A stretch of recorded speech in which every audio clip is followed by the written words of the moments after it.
CEC Gyanesh Kumar ने SIR विवाद पर विपक्ष को चुनौती दी कि क्या मृत मतदाताओं को वोट डालने की अनुमति दी जानी चाहिए, यानी कि जो टोटल मूल मतदाता हैं उनको वोट डालने की अनुमति दी जानी चाहिए। उनके इस बयान से विपक्ष की बोलती बंद हो गई, जो इस एसआईआर को लेकर बवाल काट रहा है।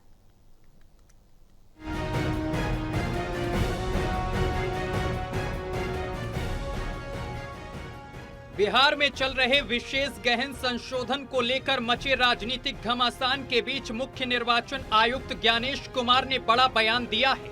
अपने बयान में उन्होंने विपक्ष के आरोपों पर करारा जवाब देते हुए एक ऐसा सवाल उठाया जिसने विपक्ष की बोलती बंद कर दी।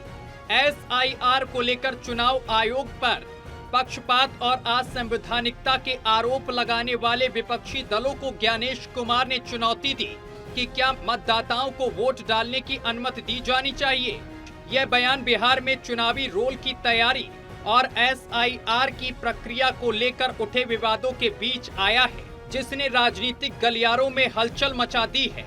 ज्ञानेश कुमार ने कहा, तो क्या इन बातों से डरकर चुनाव आयोग ऐसे लोगों के बहकावे में आकर मरे हुए मतदाताओं, स्थायी तौर से प्रवास कर गए मतदाताओं, 2 जगह वोट बनवा चुके मतदाताओं, फर्जी मतदाताओं या विदेशी मतदाताओं के नाम पर फर्जी वोट डालने के मार्ग को पहले बिहार में फिर पूरे देश में संविधान के विरुद्ध जाकर मार्ग प्रशस्त कर दें?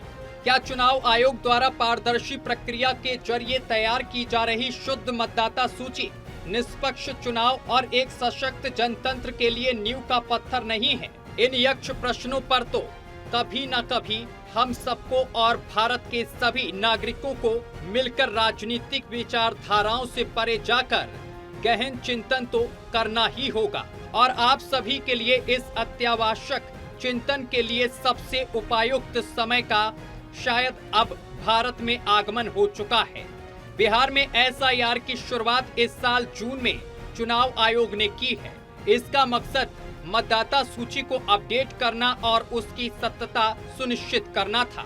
हालांकि विपक्षी दलों, खासकर राष्ट्रीय जनता दल और कांग्रेस ने इसे सत्तारूढ़ एनडीए के हित में एक साजिश करार दिया। उनका आरोप है कि एसआईआर के जरिए मतदाता सूची में हेरा फेरी की जा रही है, जिससे विपक्षी वोटरों को नुकसान पहुंचेगा।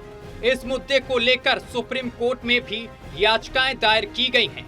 याचिकाकर्ताओं ने एसआईआर को मौलिक अधिकारों का उल्लंघन बताया है, लेकिन सीईसी का ताजा बयान इस विवाद को नई दिशा दे सकता है।